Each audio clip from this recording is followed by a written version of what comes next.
faith alone. But the faith that saves is never alone.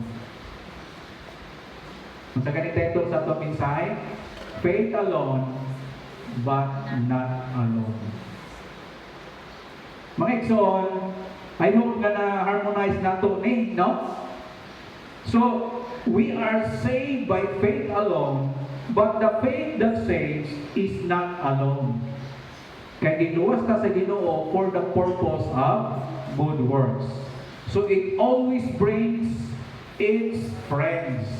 Kung saan friends, mauning good works along with it. So, kauban yun yung good works mga igsoon. No?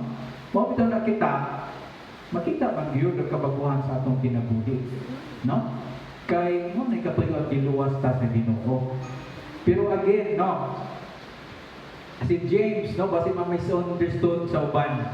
Wala nagtudlo ha si James nga faith plus work equals salvation. Ang ingon lang ni James, faith without works is dead. No?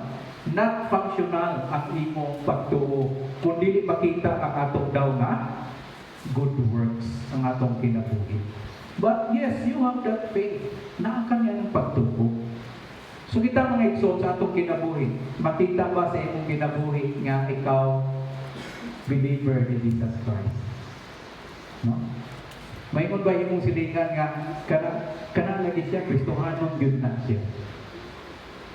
Kunya isgutan dayon nila ang kabaguhan sa imong kinabuhi.